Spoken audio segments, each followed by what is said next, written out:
First of all, I invite the Honorable President of the CRDO India, Mr. Rishabh Srivastava, who has studied law in graduation and criminology and police studies in post-graduation. Sir is currently practicing law in the District Court of Darbhanga, and Sir has the specialization in POCSO cases. So now I request Sir to kindly address the symposium. Please, Sir. Thank you, Yashwan. Thank you so much. Good morning, everyone. It's give me immense pleasure in welcoming all of you to the 2 days e-symposium on the street children in India. The CRDO India organized 2 days e-symposium, and today is the first day of it. The reason to organize the e-symposium on the subject of the street children in India, because we all know that this topic is more studied, but let's talk about. The street children are children for whom the street has become his or her habitual abode or the source of livelihood, and who are inadequately protected, supervised, or directed by the responsible adults in the society. There are children who stays always in front of our eyes whenever we go out, but the society is less bothered about them. There are many factors which can push children into the street, including poverty, family breakdown, violence, war, natural disaster, or forced marriage. There are also other factors which pull children to the street, such as financial independence, friendship, adventure, and the city glamour.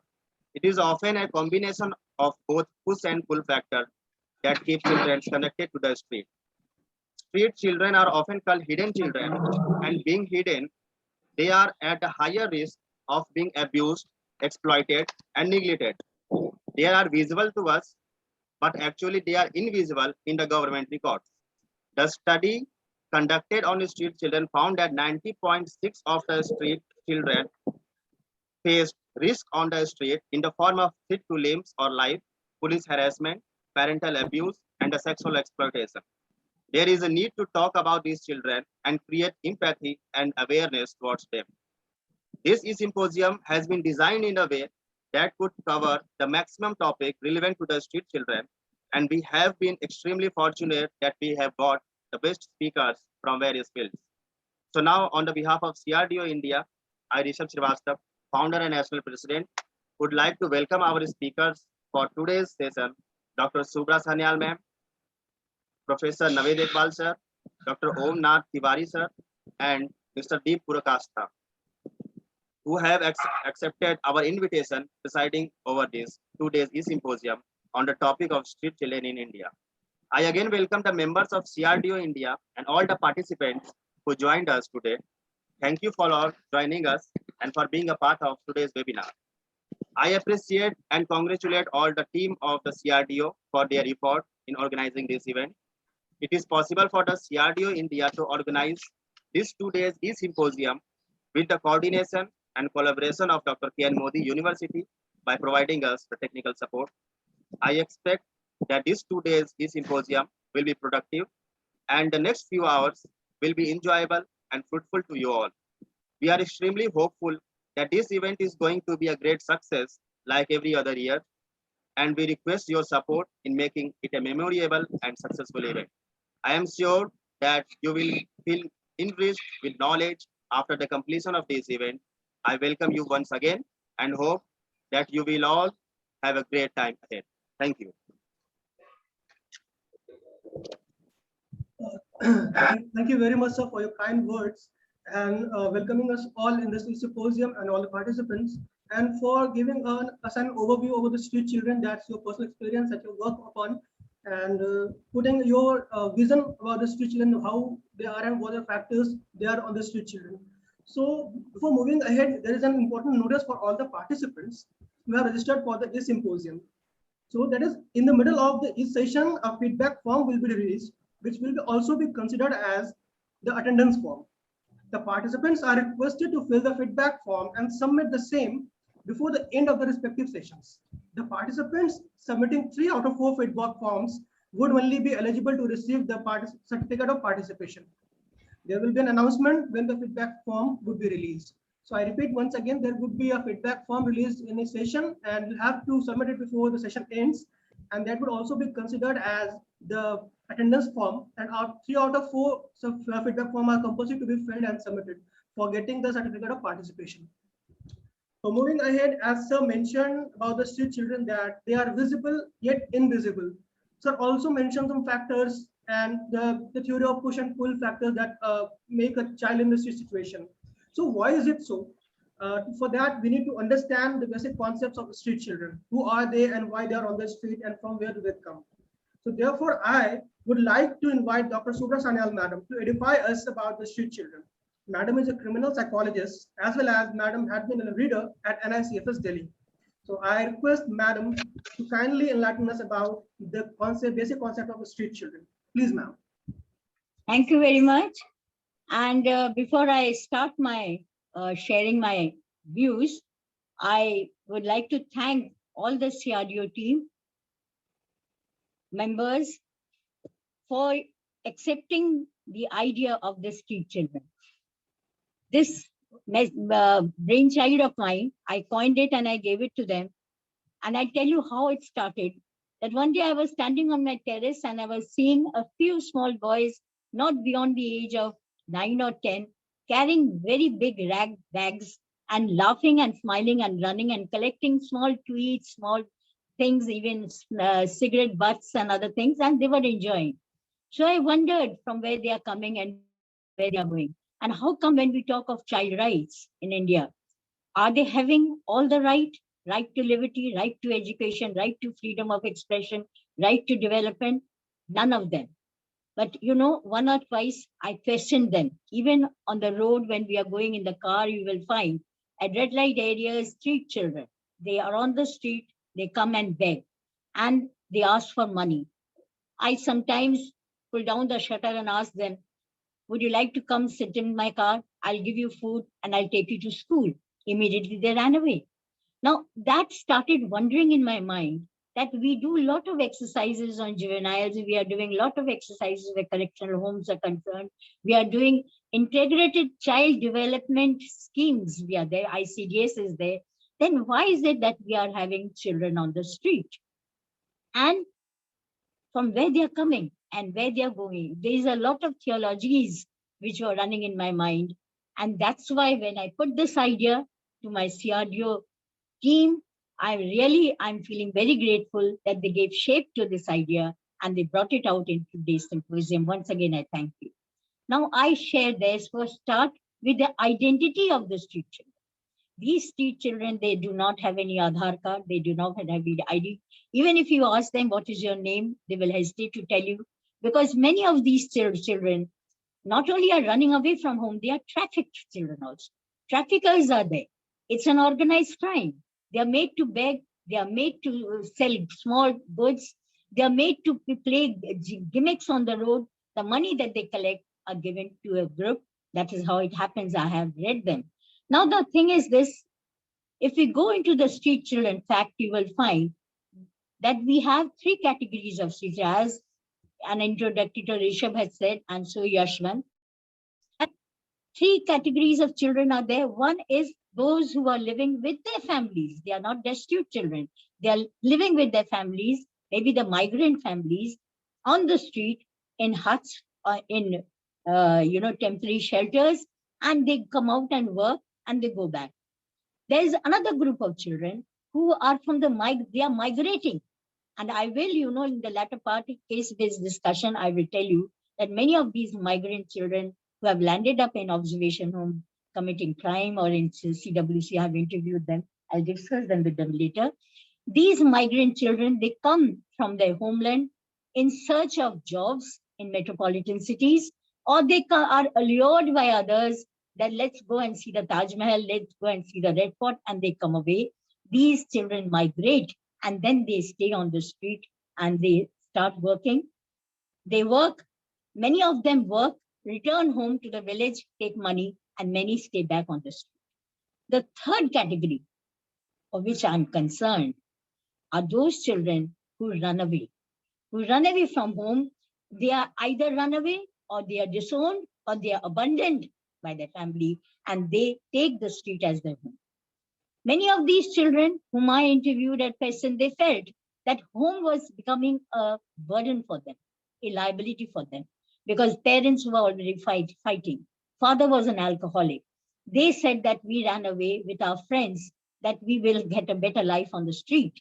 But the street has become so vulnerable for them that they are open to sexual abuse, open to all type of physical beating, open to all type of, they are not getting food properly, diseases, they have no medical treatment, no access to any facilities.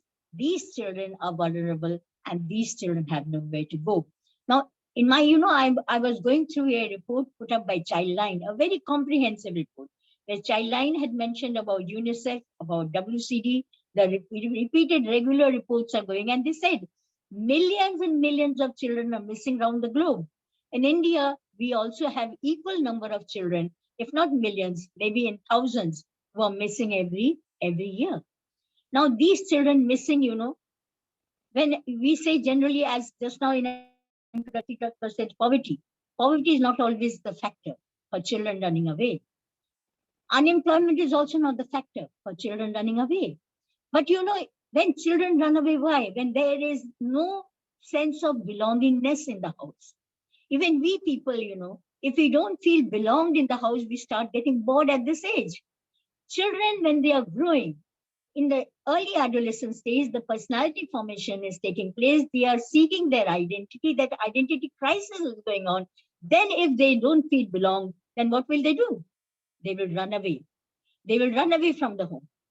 Now, these cases, when they run away and they come back and again repeatedly running away, then finally what happens for them? The street becomes the alternative. Many a times parents abandon them. They say, you go and live on the street. You people are creating problems for them, us. So children come away. Now, these children are the most vulnerable. These children have nowhere to go. These children suffer from identity crisis, and these children are the ones who are troubling me, because I have studied intensively on juveniles. Repeatedly, I've done studies, longitudinal studies with the help of WCD, but street children, as somebody just now, Rishabh said, Yashwant said, they are the hidden victims. Childline said they are the hidden children. I say they are the hidden victims, the invisible children who are continuously suffering. No one knows where they go. And many of them either get murdered or they commit suicide. So these are the children whom we must address in this platform. Now, I come to the reasons, the thing is this, we should not go away with the idea that it is the children are running away from lower economic strata. No, there are many children who run away from upper classes also, because the problem remains the same. Adolescence age is the age when there is an emotional change in the individual, when the individual starts thinking anew. Now, this is a time when examination is going on. If you people go with an open mind and do a survey, you will find many children will be running away. Either they are dropouts from the schools or they are running away because they are not able to perform well. They fear the parents will be scolding them. So the better part of the story is stay on the street with your peer group and do something. So what they are thinking? They are doing something that is not actually social. They are thinking of robbing. They are thinking of taking drugs. They are thinking of, truancy or doing any mischievous act. And later they get encountered with the police, and it is the police then who take them. If the age says it is more than 10, then they are landing up in observation home. And they become children in conflict with law. And if they are below 10, then they are going in child welfare committee. So well-to-do homes, they do not come to the police, they do not complain. Children, they retrieve the children. I will not call them destitute children, but in the case of those children who have nowhere to go, whose parents are not willing to accept them, then they are not only destitute, they are the long victims, I will say permanent victims. And I'll again further go ahead, friends, to say that when I have been doing this criminal profiling and I have developed the scale, at one point of time, personality, if I'm a psychologist, of course, Dr. Iqbal will take up from here. But let me say that personality formation just starts taking shape at the early adolescent stage. And it gets a formative stage when the person reaches the age of 20-21.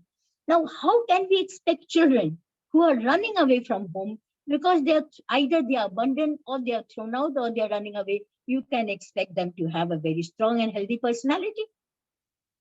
So when these children are, committing crime, then Dr. Samia, like me, will sit down and do criminal profiling and find out that either they are psychopaths or they are sociopaths. Now, who have created them so these things? It is the environment. It is a country's culture setting. So the thing is these children, if they go on indulging in crime over and over again, then we say they have adopted the criminal career. They have nothing to look back because they suffer. I say the word suffer. They suffer from neglect, from disenchantment, from the feeling of nobody loves them. They are abandoned children. And therefore, they think that nothing will do for them. Now, in these cases, if we do have proper rehabilitation system, if we do have real homes, shelter homes are there, but shelter homes are there for just a short period. They are not rehabilitation homes. It's not that they are learning skill development. It's not that they're doing some jobs. So they are back to the square one. They are on the street all the time. And believe me, if you do another survey, you will find maximum children who are hardened criminals today, they are languishing in the jails of the country, have a background of the street life. Life on the street is another article I read, and is very beautifully put, that children who run away getting tired of the home because of the splitting in the home, because of the continuous abuses in the home, because of the beating that they are getting. It is happening in Western countries, it's happening in India also. When these children leave home in the company of other people, other children of the same age group, because identity is something, to whom do I belong? Now, they feel that if they do not belong to their family, if the family does not love them, then these definitely friends love them. They say, come here, we are there to welcome you. And they join the group. Now, this group gives them that identity, which they say it is not criminal behavior. We are human beings. We are loved by these people. So whatever they will do, we will do. I know, I'll just stop here and tell you a case that a group of street children were collected by an organized group. I won't say they were traffickers. There was a man, he was running this racket. He himself was coming from a well-to-do home, but he didn't have a normal life, I will say the healthy outlook or a healthy career. He got these children. He had 2 houses. In one house, he kept these children and gave them the best of food, gave them all allurements which the parents couldn't provide, gave them that feeling of big brother attachment. He used to do recce of the neighboring areas where the stealing and robbery can take place.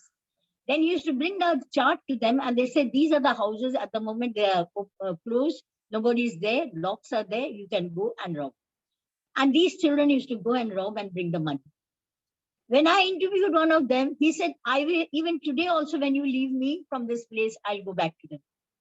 I'll go back to that man because he has given me the love. But I told him that, beta, he has not taught you the right thing. He said, my parents couldn't teach me the right thing. This man gave me the love. He has given me food when I was hungry. He gave me medicine when I was not well. So whom should I love? Whatever he will say, I will do. It was very difficult to reform him because unless and until there's a regret as a baseline, I cannot reform the person.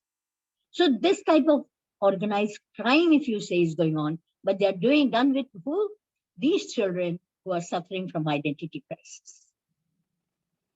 So runaway children are running away from areas, you can say from rural areas. Children are running away from broken homes.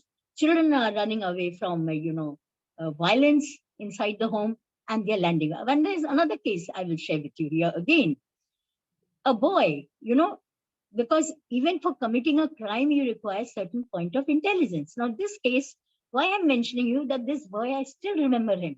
He has touched some part of my heart that I love him intensely. This boy was continuously being told in the house that you go out and earn something. He was not of that intelligence to do anything. He had no skill, nothing. So he left the house and he started moving, and 2-3 days aimlessly he was moving in the street. Suddenly he felt, why not, kidnap somebody and take some ransom. So what he started, wrecking, or you should checking, you can see a school and a small boy in the neighborhood of his house only, whom he knew, whom the boy, this boy whom he kidnapped, relied on him as brother. He brought the boy out, gave him chocolate. Now listen to the whole case. They gave the boy chocolate, made him sit there, and phoned the parents saying that your boy has been kidnapped. You come and give this much ransom and get him released. Twice he phoned. The parents, along with the police, tracked the phone and came and found the boy, the little boy, eating chocolate, while this one, the accused, the so-called accused, was sitting at the side waiting for the money. He was nabbed. He was arrested. He related this whole story to me. Now, when I started laughing, he started crying. He said, what else can I do? I had now nowhere to work. I had no money. My mother continuously asked for money. So I thought I'll go and give money in this way. I said, is kidnapping take place like this? Should you ask ransom in this manner? He didn't have the intelligence to plan and manipulate a work, a crime even. So this boy, you know how I rehabilitated him? Because I found that he was one who was a very easy, acceptable type, who agreed to listen. And I started discussing with him a new life. But even then I knew he will not be able to stand independently. I took the help of another boy in this Kingsway camp who used to do very good embroidery, who had started a small thing of his own. And I told him, you take this brother with you and you give him some job. And that is how, he settled down. Now, Kingsway camp, there are so many cases are there. My correctional friends will say they are not all street children. But crime is not learned in the house. Crime is learned on the street. And crime is learned by these children who run away, fatigued, tired, and think of either seeking revenge, think of adventure, think of collecting money, indulging in drug peddling, taking drugs. You can say anything in the name of crime, and then they become children in conflict with law. So, street children, if some preventive measures are taken, the moment we see them moving in hordes, the moment we see them begging, the moment we see them, doing rack picking, why not go and intervene and see where they're going? Why not see that? Why not do something, some measures, some concrete measures to help the government to to form rehabilitation programs or something like that? Because somewhere we are failing. Now, in the case of street children, when we say they are the hidden victims, the invisible children, they are the children who are lost, they are children who are missing, that's not enough. These children, my voice is not clear? Hello? Ma'am, your voice is clear. There might be some glitch in the network of the participant. So please go on, ma'am. Okay, thank you. I got the message, that's why I stopped. Yeah. So what I'm trying to convey is this, that if when we are, this symposium and whoever will be talking afterwards, we must concentrate on this fact that children who are staying with their parents on the street, there's something called by the street, on the street, and beyond the street. Now, children who are staying with the parents in shelter homes, after some time they return to the villages.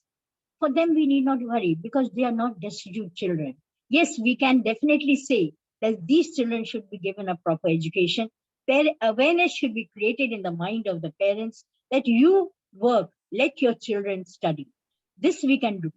Second group of children who, because of need for work, need for job, nothing else, they are moving from one place, neighboring places, and coming to the urban, because street children is an urban problem.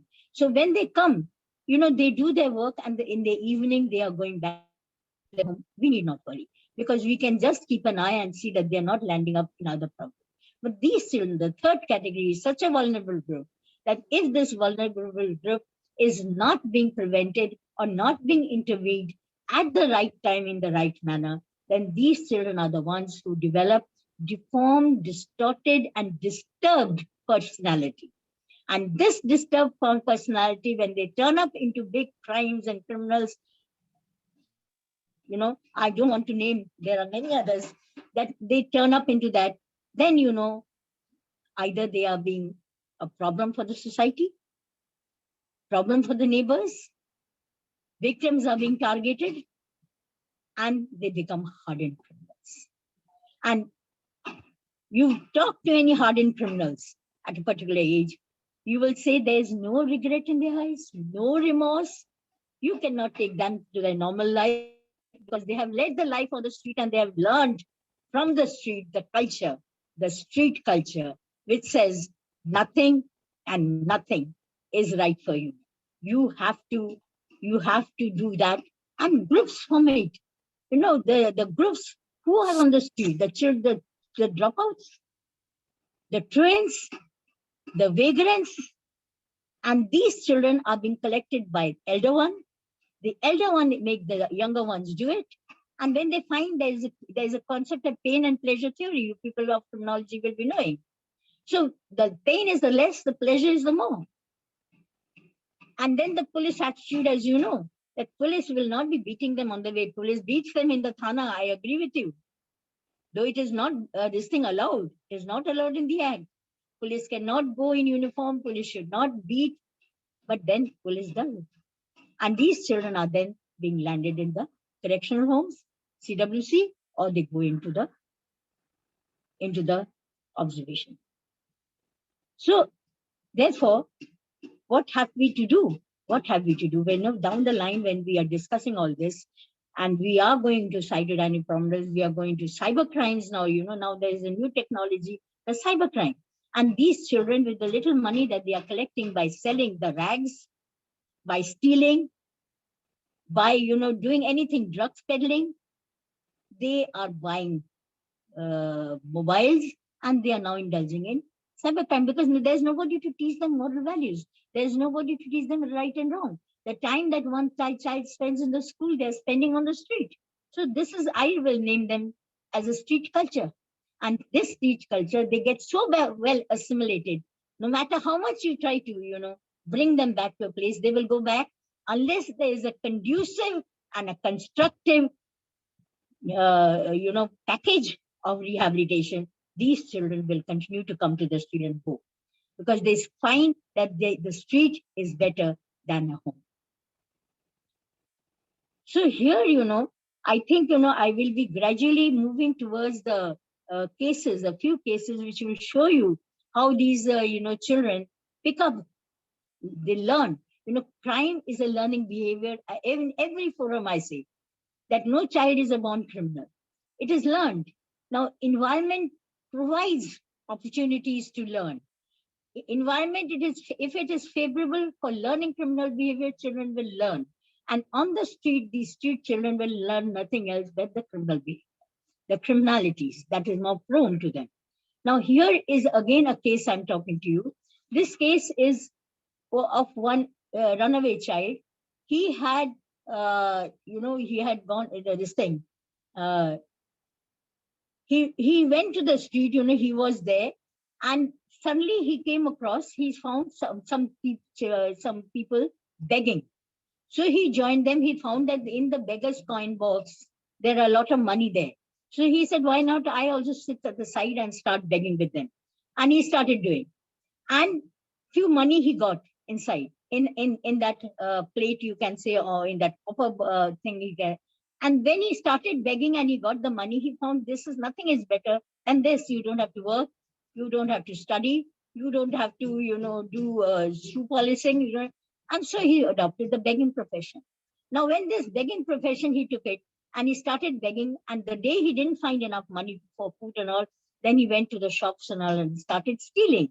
And gradually, when he moved on to stealing, he sometimes stole bread, sometimes stole biscuit, and he started moving. He was getting conditioned into this criminal behavior. Finally, with a group of friends, he said, see how I enjoy you people also. You made a group of friends. And then, when he landed into problem and when he got a good beating, he was asked from where you're coming. He didn't disclose his identity. Who are your parents? He didn't disclose his identity. Then, the photograph was put up by the police at the police station. Then parents came. When the parents came, I got the opportunity of meeting them. Parents came and they were not willing to own him. They said we had gone away long time. I said, but now this is your child. Do you say it's your child or not your child? Yes. I said, how come you people? They said, we humne to report kar diya tha. I had to give counseling, in Kingsway camp. 10 years when I spent time, I started parental counseling because I found that parents require more counseling than the child. I told the parents that you sit down with the child, you repeat and repeatedly say that you have committed a mistake in not understanding the child, in not loving the child, and giving the child the feeling of security. As a result, the child has left and run away. And the parents started doing, and a week counseling, I did it. And then they took the child back. And then, they made the child. Later, I had no follow-up. They didn't come back to me, so I don't know where they went. Sorry to say that. But I could, retrieve the child and send the child, restore the child back to the family. So this is a case, where the child ran away and enjoyed the profession of begging. And there are many cases like this, So friends, I think, what I feel is that when we are, talking on street children, the next part when there's this, when I was framing this program, let me tell you, when I was putting in the contents, my point is this: let's come out with a cohesive work plan as to how we are going lacking. To say enough that there are no shelter homes, to say that children are in drugs and we just take them back, give them a bath, give them food, and then bring them back. They are repeatedly going into drugs and drug peddling. There's a drug syndicate where the lower group children are peddling in drugs. So my thing is this, that we should concretize and give a feedback in the 2-day symposium, a concrete package to the government that here we are, these children should be retrieved and done, because we are losing out on the best part, the sections of our society, and that is the children. Because these children, they will not let you rest in peace. These children, you cannot think them to be the builders of a developed country. These children, if they are disruptive and they are disorganized, then they will be destroying the fabrics of the society. Again, I add, as it's coming to my mind, I'm going on telling you that whenever you find anywhere a riot is taking place, whenever you find anywhere a stone throwing is taking place, whenever you find anywhere some sort of ruckus, some sort of disorder, you will find children, young youth. I won't say children, youth. Now children have grown up from the street and they're youth. They are there in the front line. They are doing it because they are made to do it. They have no sense that this is our country, we should not do it, because they have no future. For them, the future is the street. They think that there is no home, there's nobody for them. The future is the street. Therefore, we have to take them out. Whenever we come across such children, I have started doing it. I see on the terrace, I start calling them. They run away. The moment I call them, they run away because they know that I will ask them, you give me your name, or I'll give you food, you study. They don't want to study. They don't want to give their name. They want to disclose their identity. They want to remain anonymous because they feel that is life. So somewhere we have to change this system. Somewhere we have to come out and take somebody, because enough of seminars and enough of lessons are not taking shape. We have to come out concrete and handle it. And we, in our ways, like I do it, I request, I'm an elderly person, I request everyone that whenever you are, do not stretch out your hand and give some coin. You will find on festivals, you will find pujas, you will find on the temples, dargahs, mosques. Children are like litters, they're moving about. And there are, mothers on the lap, they are in the lap, they are having their children. These are not mothers, they are trafficking, and children are begging. We are giving, thinking we are giving offerings. We are not giving offerings. We are making them more beggars by giving them money. If we stop giving them money, and if we try to collect them, record them, and bring them to a collective place and give them some education, I think we are doing a better job. But we do not. I have noticed, many times I have to stop the hands of foreigners, what is this, Metropole, GTB Nagar. Children are standing in rows, won't let people get in, and they are begging. And people are giving their eatables in the hands of the children. They are happy of that. And they're eating it. Now, what is happening? Isn't that a shame for the country? So therefore, so every point, we have to intervene and say, no, these children, they may not like you. There are a group of traffickers who are moving about. They may, identify you, but you have to see how you can help these children to reclaim and to live a better life. These children are also our children. These children also have the child right. These children should enjoy all that is given in the Constitution of India. So we as professionals, we as educators, we as people who are, talking about this thing, how can we do it? How can we help? I think this program will bring it out to you. I think I have said enough, and I would like, because there'll be a lot more people are coming, discussing. I will stop here. Any questions there? Thank you very much, ma'am. The question answer session would be in the last of the session, in the end of the session. So I'm really thankful to you for putting all these points, like the identification of the street children, how they're identified, and the factors behind they're on the street. And you have quoted a term, hidden victims. We were talking about the hidden children or hidden invisible children, but you have termed them as hidden victims. That was so actually this is a real thing, that actually they're the victims. They are not in the records and they are victimized. So they are hidden victims. That's so true. And you have also mentioned the reasons that they suffer from the negligence, and we the society are responsible that they get indulged in delinquency. So there were many things that you have covered in the talk. So thank you so much, ma'am, for your insightful talk. And the participants are requested not to put the questions now. Question answer session would be the last of the session. So you can put your questions on the last of the session. So I hope we all are now familiar with the concept of street children after such an insightful talk by Subhra ma'am. So we also heard about the many issues and problems which the street children are facing on the street. So now we'll understand the psychosocial problems faced by the street children by Professor Nader Iqbal sir. Sir is a professor in the Department of Psychology at Jamia Millia Islamia University. And now I request sir to enlighten us about the psychosocial problems faced by the street children in India. Please, sir. Thank you. Dear colleagues and friends, good afternoon. First of all, I express my thanks to CRDO team and Sanyal madam, who gave me a chance to share my view. I have been asked to speak on psychosocial problems of street children. So in this presentation, I will focus on three parts. First, the problem which they face on the street. Second, some of the protective factors which act as a buffer against diseases, especially psychological diseases in the face of this problem.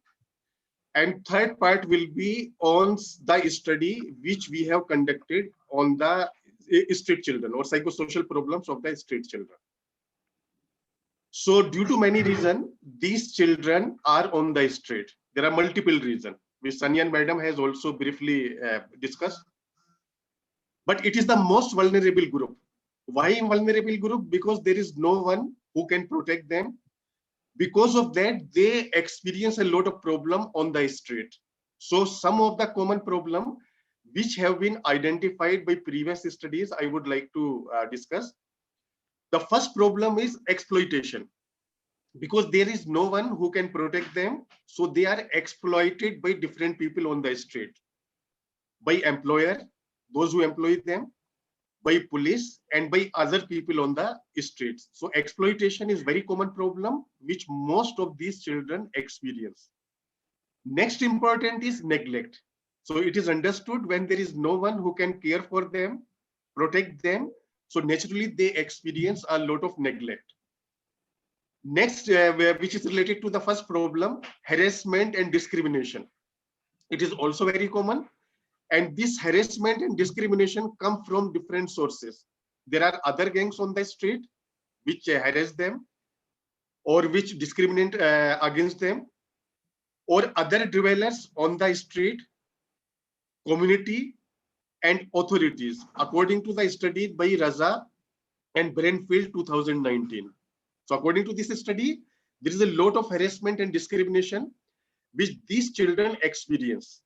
So next important, which Sanyal madam has also discussed, sexual and physical abuse. So this abuse is very common among street children, and unfortunately this problem is also linked to psychological problem. So after some time I will elaborate how abuse is linked to psychological problem. Drug use. So drug use is also very common among street children because it is initiated by other members who are also on the street. Not only they consume drug, but some of them also sell the drugs. So drug abuse is common, and they are into the business of drug. Next important, which is very unfortunate also, they also indulge in some criminal activities because there are so many criminals on the street. They use them to indulge in criminal activities, which can start from the petty theft to other serious crime. So there are a number of studies which has demonstrated that criminal activities is also very common among street children. In addition to it, because there is no one on the street who can care for them, condition of the street is very unhygienic. As a result, they also experience a lot of medical problem. And the most common, which have been identified by studies, particularly conducted by Holz et al. 2016 and Shaw et al. 2019, these common problems are hepatitis and sexually transmitted diseases. As I have already mentioned, these children are prone to sexual abuse. So when they are abused sexually and it was not protected, so as a result, they develop a lot of sexually transmitted diseases. So according to studies, there are so many medical conditions which these children suffer, but the most common or most important are hepatitis and sexually transmitted diseases. So when these children experience a lot of torture or maltreatment, especially physical abuse and sexual abuse, so some of these children develop psychological problem because there is a direct link of different type of maltreatment and psychological problem. And it depends on different factors, which we can call now protective factors and vulnerable factors. So I don't know how many of you are the student of psychology. Now in psychology, one word is becoming very famous, which we can call mechanism. Independent variable does not result in dependent variable directly. So I have been discussing about abuse. So for abuse, we can use the word independent variable, and for psychological problem, we can use the word dependent variable. So child maltreatment will not result automatically in psychological problem because those persons who are experiencing them, if they have some protective factors, so they will not end up developing psychological problem. On the other hand, if they have some vulnerabilities, then they can end up developing psychological problem. So I will discuss all these points in detail in protective factors, and briefly I will explain the concept of moderation and mediation, which has become very common in psychology. Not only common, it has also become very fashionable. So my point was, there is a link between different type of abuse and psychological problem. Most common psychological problems which have been identified, it is anxiety, depression, somatic complaint, and dissociation. I don't know how many of you are aware of dissociation. There is one disorder which is known as dissociative identity disorder. It is linked with physical and sexual abuse. Not only those who are experiencing it on the street, but those who are experiencing it who are living with their normal family. So there is a link between different type of abuse and different psychological problem. I repeat, the most common problem which have been identified, it is anxiety, depression, suicide ideation.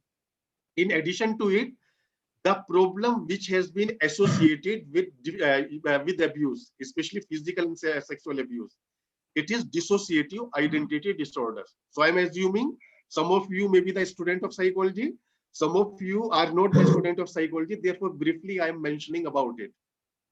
Dissociative identity disorder means all of us have identity. Suppose I am Naved Iqbal, you know me, and I have some particular type of behavior.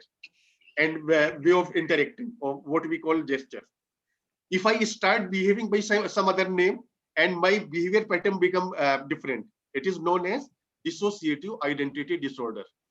When person experience or manifest two or more different personality patterns or behavioral patterns, we usually call it dissociative identity disorder. But remember, at any given time, only one personality is in command. At other moment, other personality may be in command. One more thing which is very interesting, some people may experience two personality, other people may experience more personality, as many as 100 personalities. So what might be the relationship among all these personalities? So according to psychologists, in some cases, there is a mutual amnesia.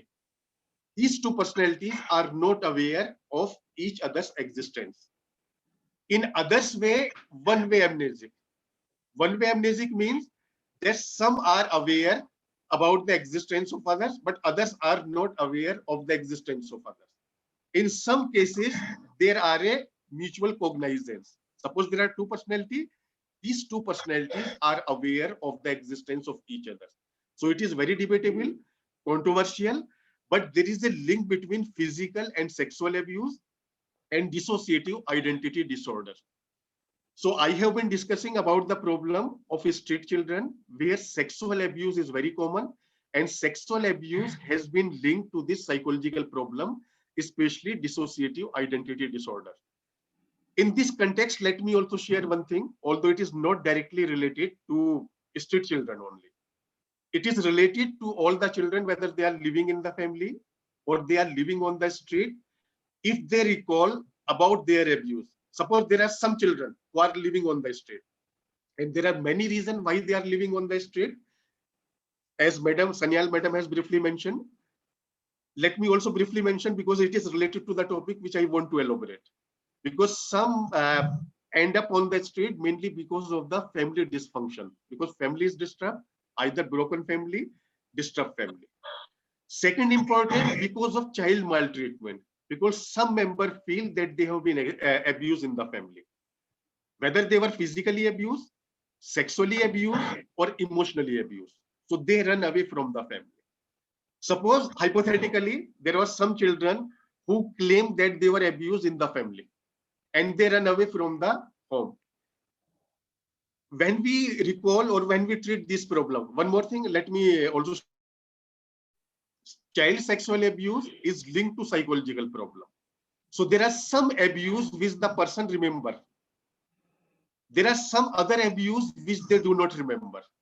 And interestingly, when that abuse result in psychological problem, in the course of treating psychological problems, some abuse is recovered there. So psychologists use the word recovered memory. I repeat once again, recovered memory are those trauma, those abuses which child has experienced. After that, child has forgotten it completely. When they develop psychological problem, because abuse is linked to psychological problem, during the course of treating psychological problem, then that abuse has recovered as it is. So it is known as recovered memory. So there is a lot of debate related to recovered memory, whether they are genuine, they are accurate or not. There are two groups of psychologists. One say yes, abuse has occurred, and others say abuse has not occurred. Rather, it was falsely created by the therapist, or due to some other reason, person has false impression that they were abused. So why I am highlighting this thing? It is not necessary that all the abuses which victim claim, it was the real. Due to psychological factors, some people can recall the abuse which has never taken place. So in this context, there is a lot of studies in the West. There is one psychologist, Jennifer Freud, who had also claimed that as a child who was abused by her father was a psychiatrist, Peter Freud, and mother Pamela Freud. After that, family feud has occurred. Jennifer Freud and her grandfather was on one side, who were supporting her. And on the other hand, there was her father and mother, who have founded false memory syndrome foundation, which propagate that such type of memory were false, it was not real. So I come back to my point, what I'm saying, that there is a link between child sexual abuse and psychological problem. But when that abuse is recovered in the office of the therapist, so we need to be very careful. We need to be cautious because some of these abuse are not real. Rather, they are falsely created. Either person has developed it falsely or it was created by the therapist unintentionally. Such type of debate or controversy is also going on. But let me come back to this point. I'm assuming sexual abuse is very common, and in most cases, person remember it as it is. So I'm not questioning it. It is not debatable. It is not controversial. What is debatable? What is controversial? When that abuse is forgotten and it is recovered in the office of the therapist. But despite that, there is a link between child sexual abuse and different type of child maltreatment and psychological problem. Most common anxiety, depression, but especially dissociative disorder, and in dissociative disorder, dissociative identity disorder. But it is interesting to note that despite experiencing so many problems on the street, most of these children are not ending up developing psychological problem. So some psychologists got interested in this area. So it means that there are some protective factors which these children are having. As a result, they are not developing psychological problem. A short while ago, I have discussed with you that in psychology, now it is becoming very common. It is being increasingly realized that independent variable means that abuse. It will not result automatically in psychological problem or dependent variable. Rather, there are some variable, there are some factors which act in between. If it is available, then probably person will not end up developing psychological problem. So we can call it as a strength. On the other hand, if these children experience this problem and they have some vulnerability, then they are most likely to develop psychological problem. So we can call it mechanism or factors which play an important role between the event and the finally outcome. And psychologists technically use two words for these variables or these factors. One they call mediating factors, and second they call moderating factors. Although it is very overlapping term, but there is a difference between the two. Mediation means, or mediating factor means, that effect will occur through this factor. Those who are the student of psychology recall the famous frustration aggression hypothesis. Aggression will result only through frustration, not without it. If some event is occurring through some factor, we usually call it mediating factor or mediation. It is very common. कि बिना mediation के effect नहीं होगा. It is known as mediation. On the other hand, there are some other factors, and psychologists have called it moderating factors. Moderator or moderating factors. So moderating factor means these are some of the factors, some of the conditions, some of the variables which can change the direction or intensity of the effect or event. Direction means from positive to negative or to negative to positive. Intensity means from less intense to high intense or from high intense to less intense. So these are some of the factors which can change the direction or the intensity of the event. So some studies, previous studies have identified some of the protective factors which these street children are having, or probably they have developed it there. Because in psychology, there is also one more concept which is known as post-traumatic growth. There is one factor which we can call resilience. Resilience means, suppose we experience some negative event. So for a short time, we just, एक तरह से हम दब जाते हैं, but again we bounce back. But when we bounce back and we reach to our original state, it is usually known as resilience or resilient factor. On the other hand, in some people, what we find, their growth or their positive transformation is beyond pre-trauma level. Resilience में क्या होता है, जितना हम original है वहां तक पहुंचते हैं सिर्फ. But in post-traumatic growth, after experiencing negative event, there is a positive transformation in us. Positive transformation means जितनी हम पहले strength होती थी हम में before experiencing that event, हम उससे ज्यादा strength हो जाती है, हम उससे ज्यादा positive हो जाते हैं. And psychologists have used the word post-traumatic growth for such type of phenomena or psychological phenomena when there is a positive transformation. But remember, there is a word of caution. even if positive growth is or post-traumatic growth is taking place, this stress also exists side by side.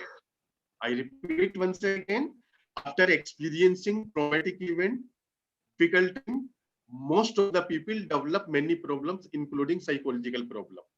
But interestingly, in some people, there is a positive transformation. Instead of developing psychological problem, there is a positive transformation in them. And psychologists use the word post-traumatic growth.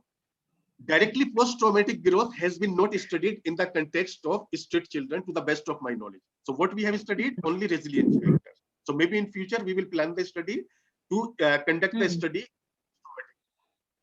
So let me come back to my point.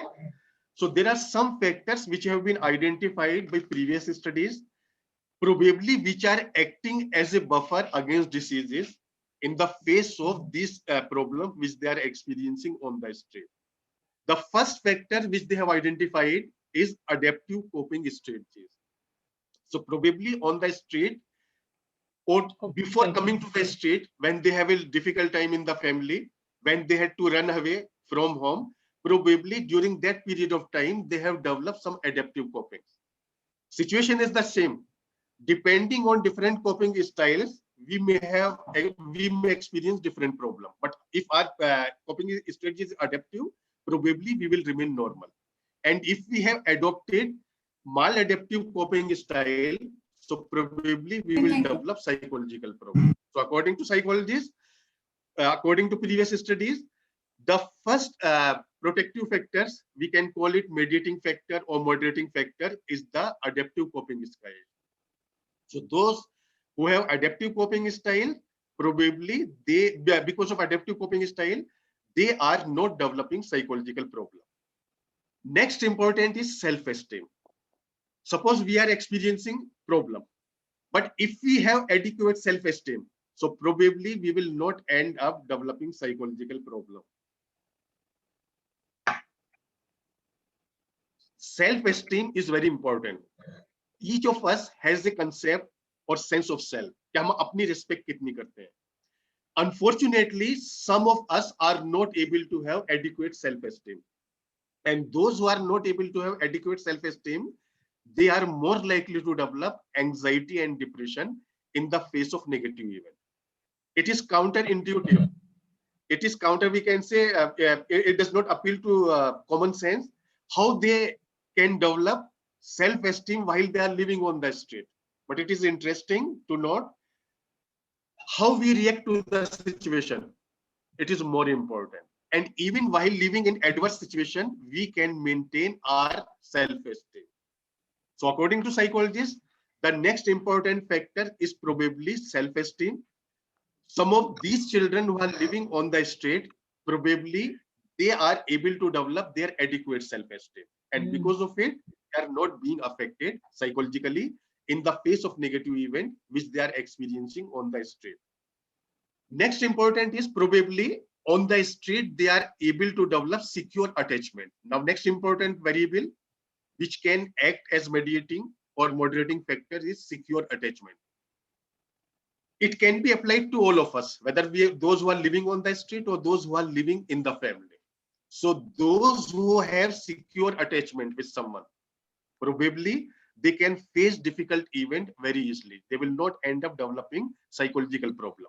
So probably these children, while living on the street, they are able to develop secure attachment, maybe with their friends who are living on the street, or some other people, maybe employer or some other people. They have some secure attachment which is protecting them against the diseases. Next important is parental support. Because we have found in our study also, there are some children who are living on the street because their family are not able to support them. And still they are in touch with their parents. So maybe some of these children still have some parental support, although they are not living with them. In this context, I think it is pertinent to mention, not all children relationship with their parents is disturbed. There are some parents who are not able to afford their children. So they do not have any other option. Their child was living on the street, but still they were meeting their parent, but their percentage was low. So there may be some kind of support, maybe parental support, which they are having. Next important psychological factor which has been identified in previous studies is sense of belonging. It is psychologically very important.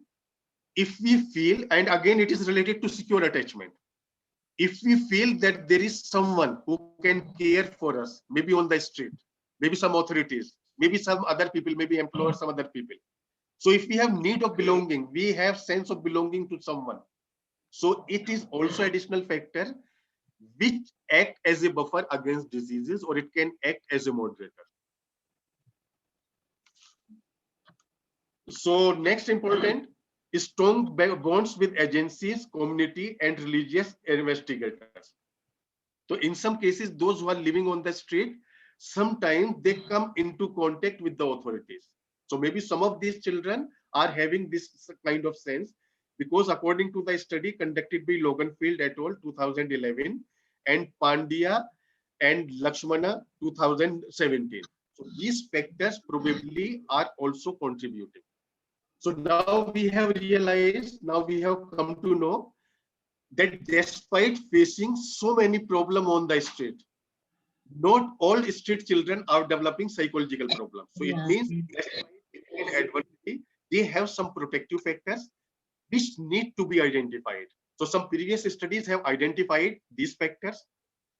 What was the problem of these previous studies? Because these previous studies most often have used rating scales. Second, they have identified this problem or these protective factors most often by conducting a study either on parent or by professional. They have conducted a study on the professional. Children perspective were not taken into account. So now I want to discuss briefly about our study, why we had conducted this study, because we wanted to identify some of the protective factors, some of the supports which these children were having, so that we can identify them, and in future we can give a kind of resilience training to these children who are living on the street. Why resilience training? Because if after identifying some protective factors, we give resilience training to them, so probably it will protect them psychologically. They will not end up developing psychological problems. So this was the aim of the study, to need to identify some of the support system which were available to them. Why we have conducted this study? Because children's perspective, those who are living on the street, were not identified, and most often rating scale, or what we call quantitative studies, were conducted, and we have also realized that it was not very systematic studies. So we need to identify the factors which are protective, so that based on that we can develop resilience training which we can administer for them. So when we had tried to identify these children, so it was very difficult for us to interview them. Why interview them? Because they were not willing.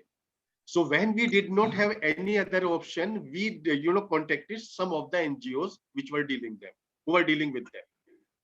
So in that process, we came to know about several NGOs, and we were also told that they are housing some of the children who were living on the street previously. So we thought that it is the ideal setting from where we can get the information.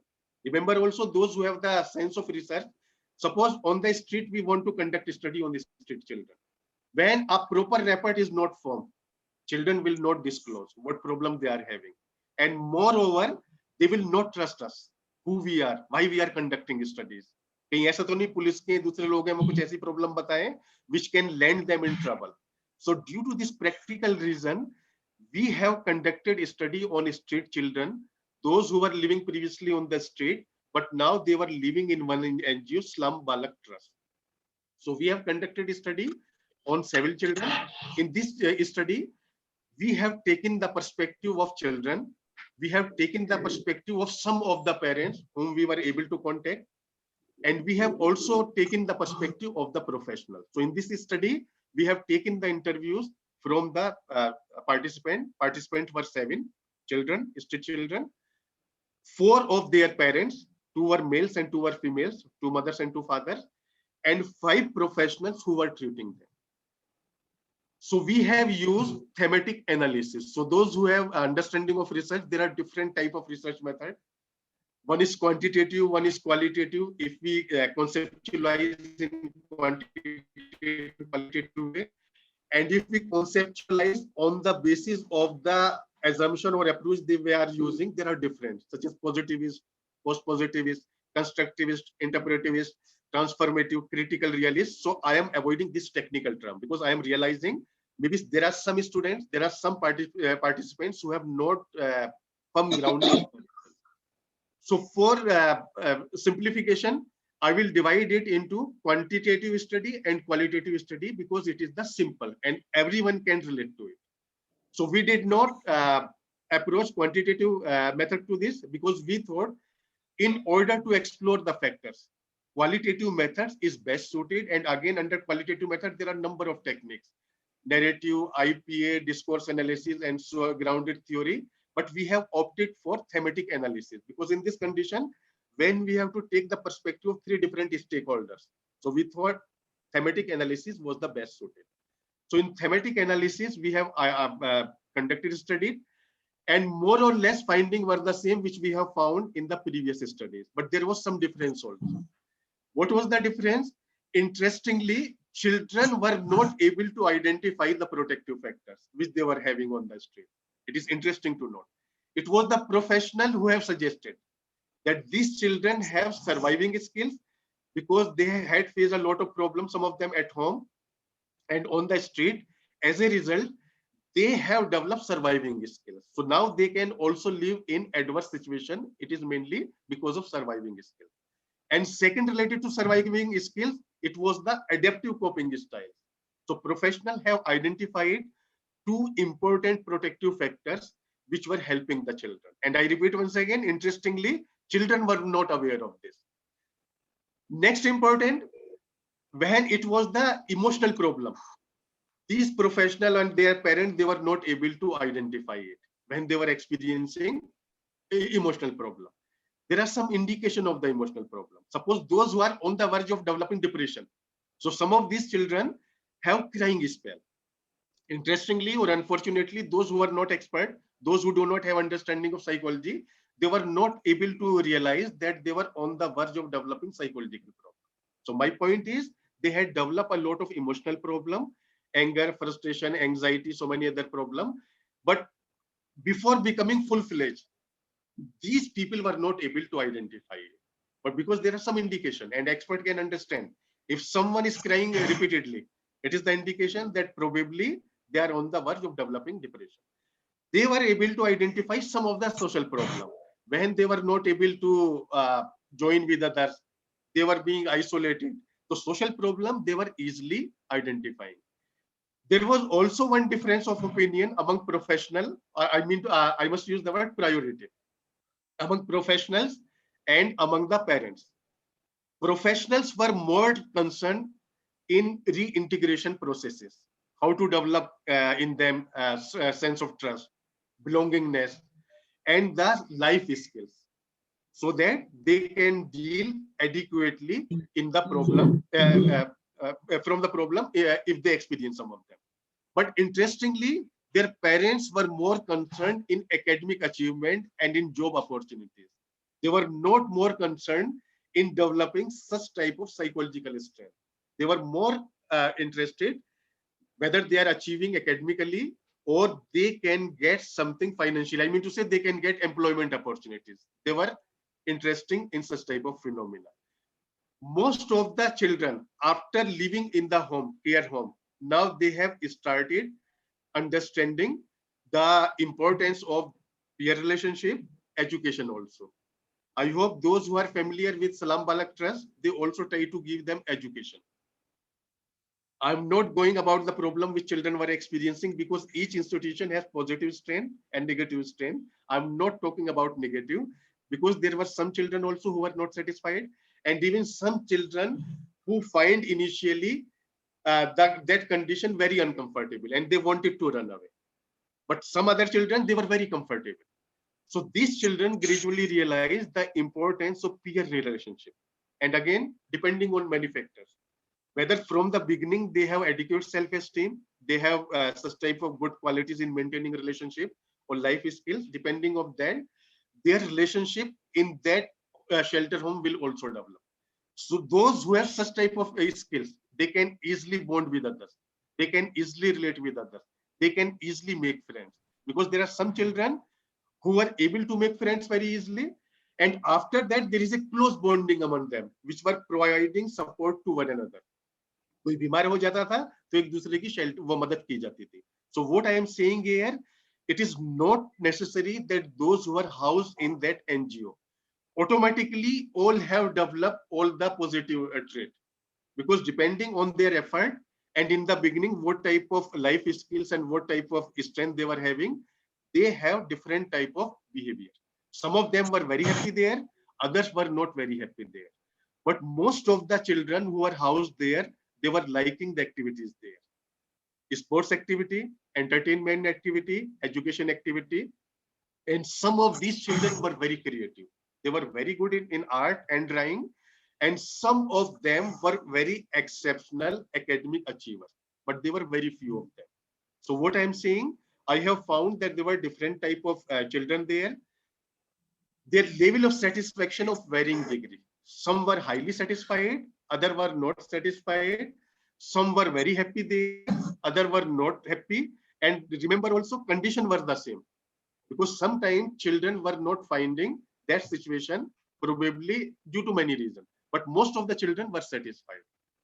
So what I have found, that there are, despite experiencing so many vulnerability, these children, to my surprise, have so many strengths. And it also makes sense if I relate all this in the context of the post-traumatic growth studies, because it is also one of the area of my interest.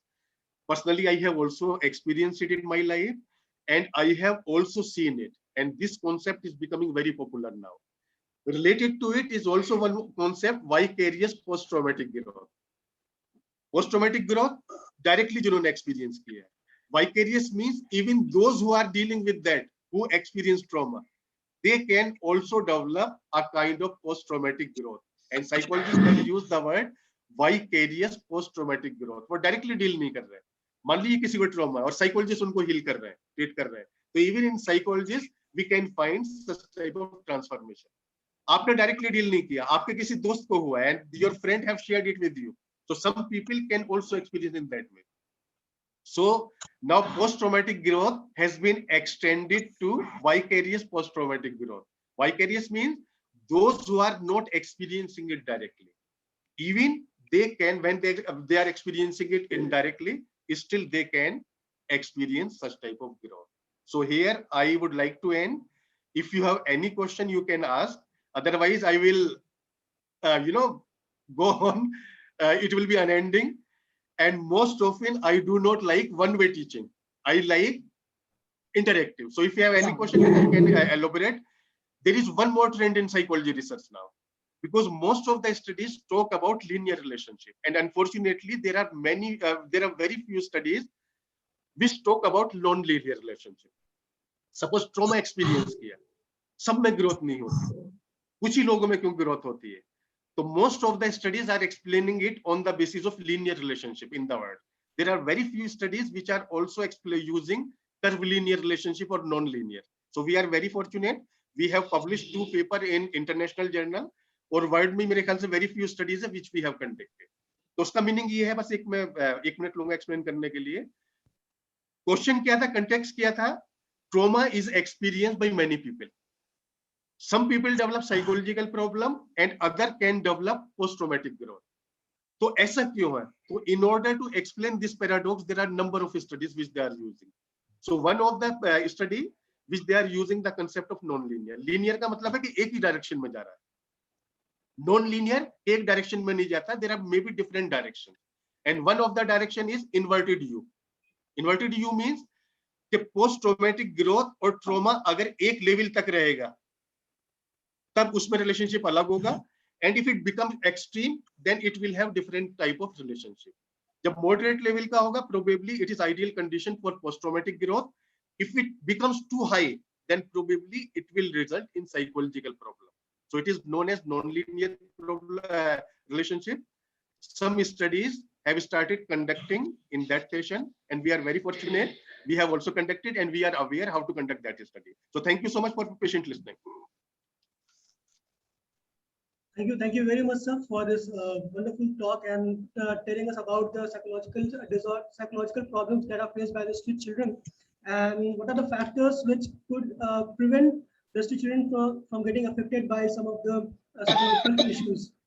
So that's all from the two speakers. Now we would move towards the question and answer session, and I request the host, the technical team, to kindly release the feedback form, and I request all the participants to kindly fill the feedback form and submit it before the session ends. And now we move towards the question and answer session, and I request all the participants to kindly type the question or put the question in the chat section, and kindly mention the name of the speaker to whom the question is. And participants or the attendees who are attending our symposium through the Facebook Live are also requested to put the question in the comment section, and we can take your questions as much as possible in the given time period. So, sir, Navesh sir, I request you to kindly switch on your camera and mic, so there would be a question anytime for you as well. Yashwant, can I say something? Yeah, sure, ma'am. Sure, ma'am. Okay. I would first and foremost, Yashwant, I would like to thank Professor Iqbal for accepting the invitation. And I intentionally stopped briefly because I didn't want the psychological part of mine to overlap with him. And it is very interesting. He has given a very comprehensive and very interesting, view of the whole thing. I simply want to talk to him and say that coping strategy that he spoke of, children, coming on the street and developing. I have come across such cases who have requested rather that they should not be sent back to the home which does not recognize them, who, reject them, who throw them out. They rather be on the street with a group of boys with whom they have started learning and made a family. Though, they are not learning the right thing, we understand, but they say that the identity is there. They love us, we belong to them, and we will like to stay on the street or wherever they take us. So that coping strategy, do not lead to them having any psychological problem. Such street children also I've come across. I want to share with Professor Iqbal. So Okay, thank you, thank you, Professor madam, for Iqbal. sharing. Thank you for sharing. Yeah. This is the thing, and in that case, Professor Iqbal, I stopped counseling them. I was counseling in Kingsway for 10 years. I stopped it because I felt that rather than sending them back and creating a lot of psychological problem in them, let them be, in a concrete situation where they said we can work. What all I did was the intervention that I did was I tried to introduce to them the life skill programs, which they started learning. And I just, give me just 1 second, I'll share with you that one boy, he used to do very good embroidery. And he, carried 2-3 people, and they started a sort of mercantile thing in Mumbai after release. Okay. They were not on the street, but they were the street children. And they organized into a group and worked. Okay. This is, how you give them the support, you show the direction, and they go. So, I would like to share with you, and I think your topic has been, but there's one thing, sir, you have not shared is girls running away. I have come across girls staying in, Nari Niketan, and even in Punjab, I met them, many girls running away from home. And they had admitted that they were sexually abused by their stepfathers, by even the elderly male members when the mothers are away, and they had no option but to run away. And some girls ran away, with the lovers or with the so-called fake lovers, and they landed up in prostitute homes from where they were retrieved. So girls running away also happens, on the street. It's very common. And Yeah, it's very unfortunately, it is also related to human trafficking. Yeah. Because directly I have not conducted a study on that. So therefore I have escaped. I agree with you. It's very common problem, and related to it, human trafficking. It is very unfortunate, and so many end up in flesh trade. Yeah.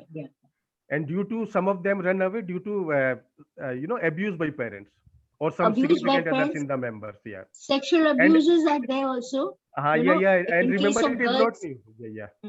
It's very common, and some simply they elope with others and they cheat them, and as a result they end up there. And there are so many reasons. So, first of all, I would like to put a question for you, sir. So I have also done my internship at Salam Balak Trust, and I have seen how Salam Balak Trust works and how the counselors are there and they are providing proper counseling to the children who are facing some psychological issues, and they find out what psychological issues they are facing. And you talked about the self-esteem and the parental support and sense of belongingness, which are the factors which makes a child not to be affected psychologically. And so, sir, there are some participants in our symposium who are associated to some other organizations as well, sir. So what would be your suggestions to them to embed some coping mechanism for the To deal psychological with issues? self-esteem. Yes. Remember also the protective factors which I have discussed, it was based on previous studies. It was directly not in my study. So some researchers have suggested. What was the context? That they are facing a lot of problem on the street. Surprisingly and fortunately, most of them were not developing psychological problems. So what might be the protective factors? So some previous studies have identified this thing. It was in the context of street children. Let me discuss with you why some people are not able to develop adequate self-esteem. Remember, self-esteem does not develop overnight. It is developed over a period of time. And unfortunately, there are some insensitive parents, older sibling, or some close relative, and some teacher, some neighbor who develop negative feeling in them by giving negative comment. Whether it is related to their intellectual ability, their look, कि ये तो कुछ नहीं कर पाएगा, they most often they give negative comment. Those who are oversensitive, gradually they start internalizing it. So as a result, they develop low self-esteem. There are very few people in the face of such type of negative comments who can rise, who can cope it well. जब उनसे negative comment किया जाता है, वो कहते नहीं अब तो मैं इसको करके दिखाऊंगा. I know there is one of my friend who is of average intelligence or below intelligence, below IQ, below average IQ. His teachers used to say you cannot do anything in life. और कुछ negative word use करते थे. I don't want to use it here. Then he thought, no, I have to show that I can do something. So he was able to do or he was able to achieve what was expected from him. अपने level से उसने ज़्यादा achieve कर लिया. But there are few instances like that. So what I have found, when most parents, close family member, other relative, teachers criticize people or student, and if they are oversensitive or sensitive, they start internalizing. जब इतने लोग कह रहे हैं तो शायद मैं ऐसे ही होऊंगा. They start internalizing. As a result, they develop low self-esteem. And I always advise people, please don't do injustice to your child. Don't do negative comment to them because it is very harmful. मैं देखता हूँ कोई भी लोग publicly देने लगते हैं. It is very unfortunate. So उसको identify करना पड़ेगा. Those who have already developed low self-esteem, now they need to identify their strength and focus on them. उन्हें कहिए तो कहते हैं कहने दो इससे. Now I have this strength and I have to prove it because it will take time. It's my experience. When there is a deep-rooted low self-esteem, then most of us take longer time to overcome it. Some people can easily overcome it. What you have to do, you have to come out of that. The thing which you have internalized, identify your strength, focus on that, start achieving things. So once you start achieving, naturally your self-esteem will enhance.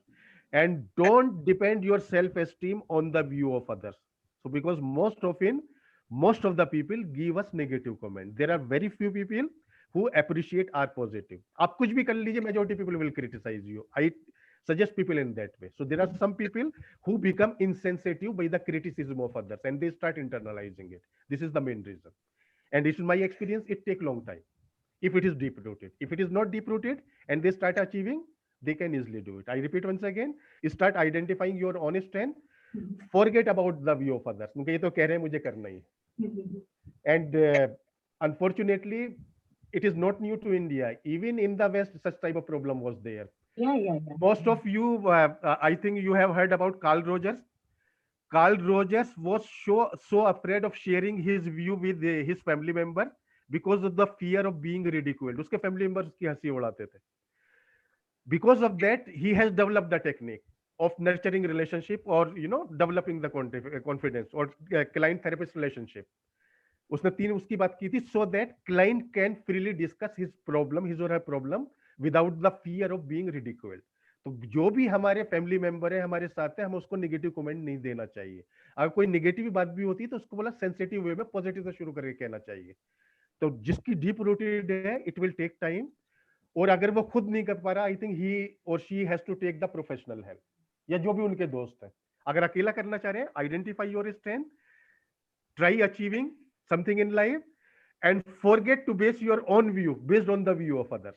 अपना आप अपना view base करो, आपको तो मालूम है, you are the best person to जज yourself.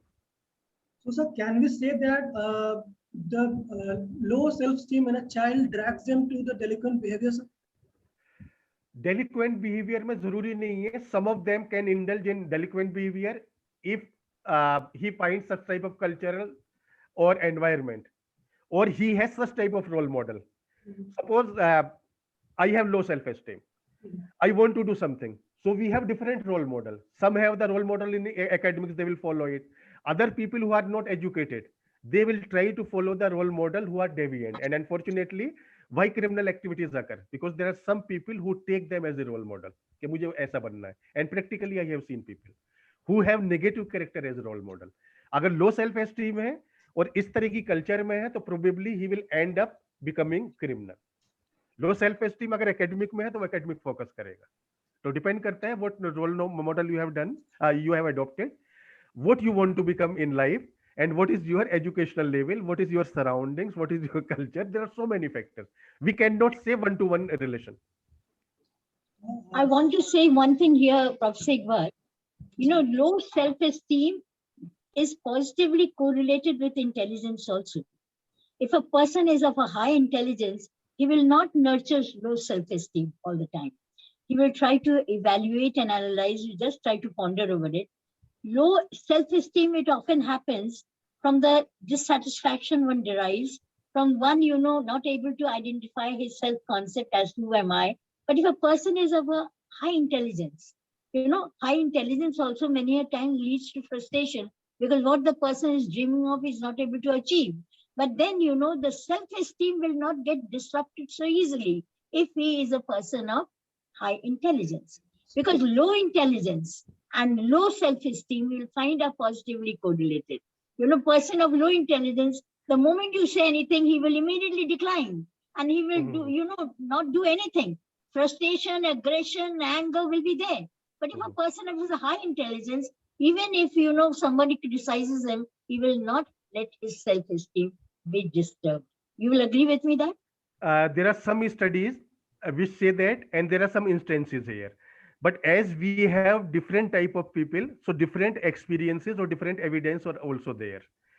I agree with you. There are some studies which talk about that, and there are some people who fit into the description which you are giving. But still, there are other people who do not fit into that description. Yeah. Because in my counseling, I have seen many people. Some girls also very attractive, beautiful, and I usually ask them to rate their intellectual intellect, social behavior, and physical characteristics, especially attractiveness, and 1 to 10 scale. To my surprise, very attractive girls, they were rating themselves very low on attractiveness, and consistently good achiever in academic who were having first division, they were having very low opinion about themselves intellectually. So there are instances like that also. Despite achieving high, still they were having very low opinion. So when they were beautiful girls, attractive girls, I reminded them that you are so attractive, beautiful, people must be giving you compliment. तो उसका reaction क्या था, वो तो देखते हैं हाँ खुश करने के लिए दे देते हैं. And those who are highly intelligent, I said to them that your performance is consistently showing that you are very intelligent. वो कह रही वो तो मैंने मेहनत कर ली थी, रट लिया था, इसलिए ज्यादा आ गए थे. तो what I'm saying, in some cases it is so deep rooted. Yes, in some cases you are right, वो भी केस होते हैं. But unfortunately, I have also seen such type of cases. Yeah. So we have not found one-to-one relation because people are of different types, and we find different evidence. Personality matters. Thank you, Yes, ma'am. so Now many we people have, ma'am, we have a question for you from Susmita, the participant, and she asked that can poverty be the main cause for street children? Sorry? Can poverty be the main cause for the street children? She's asking that. Oh, the thing is this, you know, generally we perceive that it is poverty because of which the children are running away. It's not so. It's not so. My experience with the children have shown that many are children from middle class and upper middle class have also run away from home. Why? For the very reason that the parents have not been able to understand, or they had high expectation from the children, or even their sibling rivalry. You know, this sibling rivalry is something which many a times we ignore. But what happens is that you have seen some cases like even in the Haryana case, the child had not run away from home, okay, but he had committed a crime which was simply because he was jealous that his parents paid more attention to the younger one and always thought of him as a person of no use. Whereas the child had inborn talent in music, in guitar and piano. He simply could not concentrate on studies. So what he did, he landed in crime and killing a boy of his brother's age. So, you know, this child did not run away physically from the home, but mentally he was detached from that home and he did it. Now, coming to the poverty aspect, it is not always poverty which is the causative factor of children running away from home. Many a time, the major factor, you know, you will find even in a poor home, if the parents create that feeling of belongingness, as Professor Iqbal was saying, and I also said it right in the beginning, that feeling of self-respect as to who am I belong to this family. That will not let a child run away from the home, no matter how much he is under deprivation. But even if the child feels that I do not belong to the family, family does not love me, no matter how much money you give him, he will run away to seek his identity on the street. And the children of his age group will come forward, give him that closeness, give him that family feeling, and they become his role model. And he will start doing whatever they say. So poverty is not only the cause, I said only the causative factor of children running away. I think Shrishmita has got the answer. So, ma'am, I would like to ask in the same question, ma'am. So, there could be a correlation between the economical status of a family and belongingness among them, among the children for the family. No, I don't agree with you, Yashwant, here. Economic status and sense of belongingness are two different things. They are two dichotomies.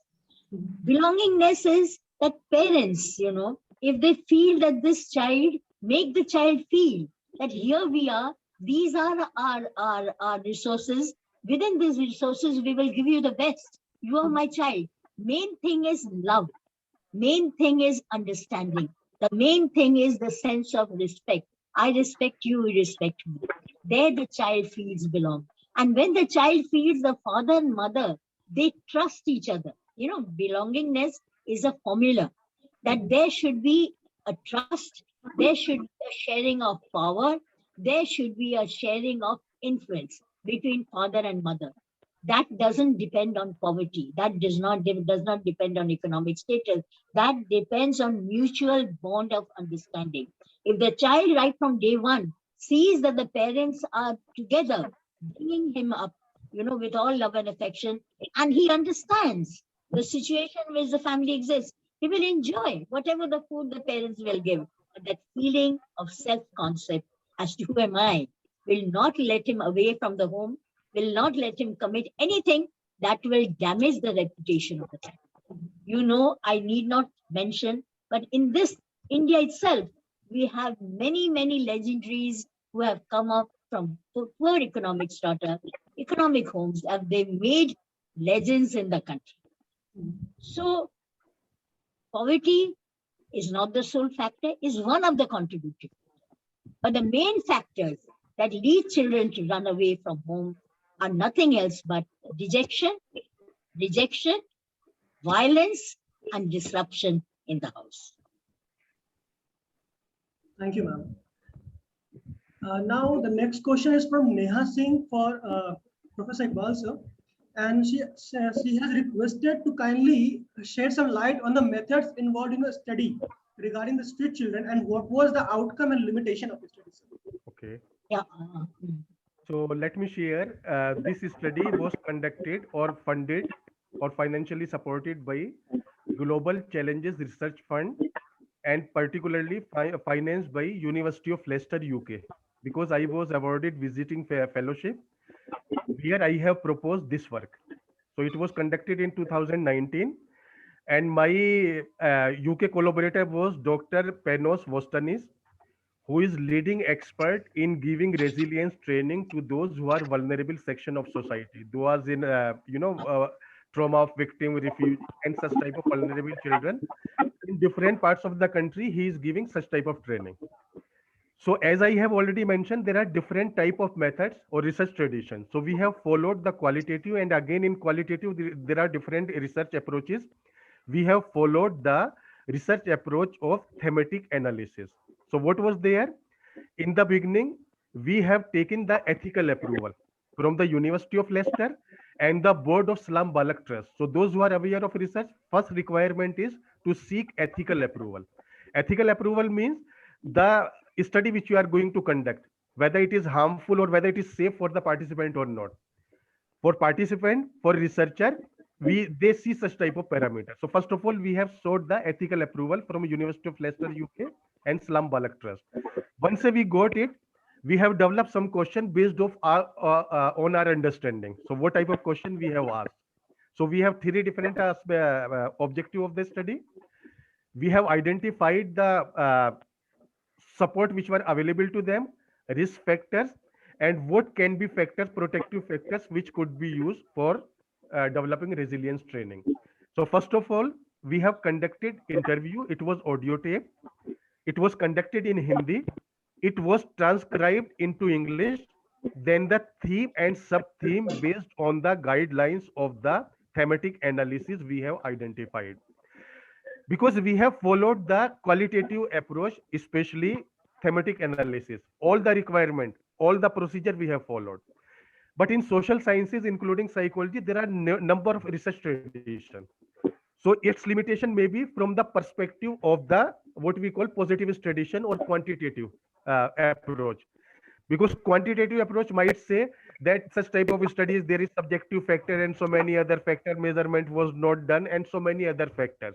Otherwise, as far as requirement of conducting qualitative studies concerned, we have followed it very rigidly or adequately. Remember also, all research traditions are applicable or good, depending on the problem. By the grace of Almighty, I am also comfortable in using quantitative method and qualitative method, or which qualitative method is best suited to conduct this particular study.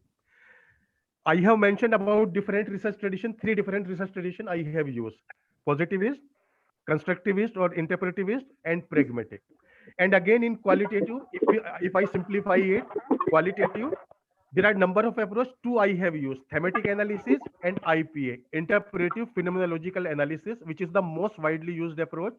And fortunately, I have been working with the founder of this approach, and we have published, and more publication we are doing. Soon we will submit more publication. So I am fully aware of the procedure, how to follow. But in this context, interpretive phenomenological analysis was not best suited. I have followed the best suited qualitative method, that is thematic analysis. So from the research perspective, there was no limitation. Yes, from other research tradition, they might ask some question or they say that it is the limitation, especially subjectivity and so on. I hope I have answered your question. Thank you very much, sir. Neha Singh is again asking about the topic of your paper so that she can search for the paper. Psychosocial support for street children in Delhi, something like that, is stakeholder perspective. And if she want to search, she simply search my ResearchGate account, Naved Iqbal ResearchGate, NAVED Naved, because some people write NAVEED. So I simply write NAVED Naved Iqbal. You will find it on my ResearchGate account profile, and you will also find what type of studies I have conducted, because there are some paper which are there. You can read there. My personal request is if you can send it on my mail. I will send it to your email. Yes, I will send it to your email. Thank you, my email. Thank you, sir. There's a question from Amir Ali, and Amir has not mentioned the name of the speaker, so I think this question is open for discussion. And the question is: are all street children from lower classes? And do these street children have any particular caste linkages? Can I answer this, Yasha? Yes, ma'am. This is open for discussion. Achha, for discussion? Yes, ma'am. I just want to say that again, this is a misnomer. It's not so that lower class strata people going or people of particular religion. This is not so. because there have been a case. Let me go into the case, and the person who has asked will understand. This case comes from a middle class, or let us say upper middle class family. The child is the only issue. Now the parents, I won't say even that the parents were splitting or there was a disruption, but they were all busy in their own careers. And there was something on the topmost mind of the man, and that was the money. He was giving a lot of pocket money to the son. He was giving everything to the son, that here you are. Now the son was not happy with the money and all, because he was feeling loneliness. There's another thing, Professor Iqbal will agree with me. There is a concept to the word aloneness and loneliness. You know, these are psychological dichotomies. Aloneness, you can do many a creative work. Loneliness is something very disruptive. Now here what happened, this boy was feeling lonely. So he moved away to the company of his relatives and some other people. And now what happened was, he started trying to satisfy them by stealing money from the home and giving them. Now the father came to know that the money is being stolen from his drawer, from his locker, from his purse. He started accusing the boy without realizing that here you are at fault. Finally, when the boy landed up in problems, and the father himself, complained about him to the police, he got arrested. He was a grown-up boy. He had crossed 60. He was 17 when he was brought to me. The father came to me and said that I can give him 40,000, 45,000 mobile. Why is he stealing mobiles of other people? Why he is stealing on the road? Why he is doing that? Repeatedly the father posed the money problem in front of the child. Not that this is your son. What he requires from you is not the money. What he requires is recognition from you. What he requires is your love and understanding of him. What he requires is that you must send your child to a proper school. He needs education. But the father always thought of money, to the extent, let me tell you frankly, that the father came and said, I invite you to my house, you come and do counseling there. I have to tell the correctional officers in the kids' way, stop him from coming into the premises, because he is not fit to be counseled and the boy will not change. And that is how the boy started developing. But I tell you, sorry, I failed, because the boy he was running away. The father got him back into the house. He again ran away. Later, I came to know that he landed in Tihar jail. So, certain places I failed, because unless the parents stop their resistance, stop that feeling, I am okay, you're not okay. The concept of psychology will talk. I'm okay, you're not okay. That parental ego many times, make the children, even from middle class family, to run away, from upper class family. Only thing, what happens, like Prakshit, records of NCRB, records of WCD, records of UNICEF will not show that children from upper strata are running away, because that is again a hidden. They are reclaimed back, they come back, they go out and they come back. But what you see are children from poor homes on the street, taking rag bags and rag picking and, taking drugs and all. But upper classes children are also running away. That concept we should. And today, at this time when the exams are on, the exams fever is going on, many a children will run away. You keep that finger crossed. Many children will run. And many children will run how? They will run within the city, or they will run like from Bihar. Many children come to Delhi. They say we have come to see Taj, we have come to see Airport. No, they're running away from the exams, because the exam results may, give them a beating from the parents. Running away on the street to save from that, from that fear, thinking that street will give them the safety and security without knowing the vulnerabilities of problems like that. So that idea should not be there, that, because of poor homes or because of certain religion, children do run away. Only thing, the record shows something different. That's it. I would like to add on to this. Yes, I absolutely agree with you that the children from upper classes run away, because when I was doing a research for Salam Balik Trust, and we were finding out that why are the reason that the children are on the street. So we found there were certain number of children in Salam Balik Trust, in the children home of Salam Balik Trust. They were from a good family, so from the upper classes family, ma'am. So Exactly. I totally agree with you, ma'am. Yeah, it's true. Thank you, ma'am, for answering this question. And now there's a question for Naved sir from our Joint Secretary, Mr. Pratikshit Tiwari. And the question is about, as ma'am mentioned, that when there are some distressed children, and when we try to provide some help to them, they try to show us a cold shoulder. And there are many instances that when we try to help them, other than financial support, they show us a cold shoulder. They do not accept our kind of support. So how can we handle? How can we cope up with that kind of situation, sir? Is it for me? No, this is for sir. Okay. You mean to say that there are some children who are having some issues, distress or psychological problem, but they are not willing to take help. You mean to say this?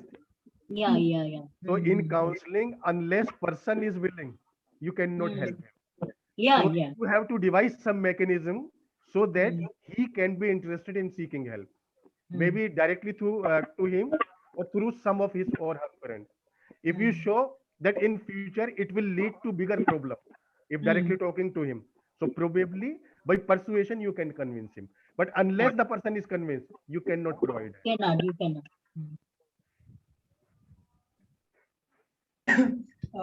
Thank you very much, sir. I think Pratikshit, you have got the answer, and so I request all participants to kindly write the questions if they have any more questions, or we'll have to come to the end of the session. Pratikshit or our president, Mr. Rishabh Srivastava, if you have any kind of question, you can also ask a question from our speakers.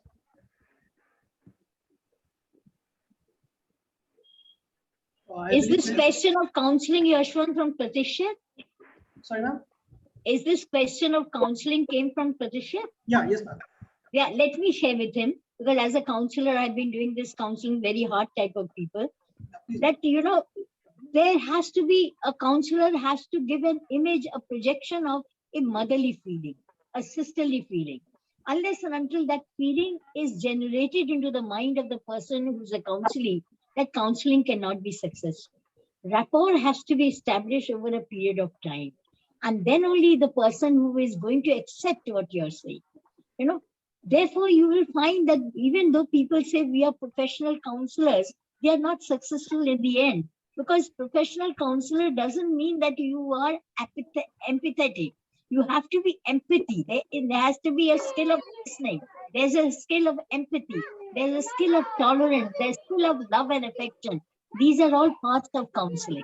So therefore, once a person takes up the counseling job, he or she has to change his own image and enter into the image of a mother or a sister or somebody very close family to, you know, generate trust in the person. So that the person starts coming out of the inner self. We have, Yashwant, 4 selves. There's an inner self that is known as the private self. We have a public self, we have a dark self, we have an unknown self. That inner self has to be brought out by the counselor. And for that, the counselor has to be a trained counselor. Not simply professional getting some qualification. It has to be intrinsic and inborn. It has to come from within, so that the person who's getting counseling will start loving the counselor. He or she will share that he cannot share with the parents. That is the job of counselor. I totally agree with you, ma'am, that the counselor should not only just be the professional counselor, there should be a proper counselor who can bring out the things which could not be shared by the children to with anyone else and could be shared with the counselor, so that the counselor could provide proper counseling to the children. So very true, ma'am. So I think there is no more question for the session. So we'll have to end the session. So thank you, sir, and thank you, ma'am, for joining us in the session and enlightening us with your experiences and the knowledge and providing us such a vast knowledge about the street children, the concept of street children, and the various issues or the various problems which are being faced by the street children. And sir, I discussed about the psychological issues and the reasons behind, or the factors, many factors which helps the child not to get affected by the social issues, psychological issues, sorry. So thank you, sir, thank you for joining with us, and thank you, ma'am. And here there would be a break of 1 hour, and the next session will begin at 2:25. So I have the speakers, the respective speakers also join us again in this next session as well. And thank you, dear participants, for the wonderful questions, and thank for being so wonderful participants. And I hope you have submitted the form, the feedback form. That's all for the session 1, and the next session will begin at 2:25 p.m. See you in the next session. Thank you. Thank you very much. Thank you to all of you. Thank you to Professor Iqbal for the very nice illustrative lecture. And thank you, Yashwant, Pratikshit, and I will be there in the afternoon session. I am enjoying it thoroughly. Thank Thank you. It's a learning process for all. Thank you very much. Thank you. Thank you, madam. Thank you sir. all. And thank you, dear participants. Thank you.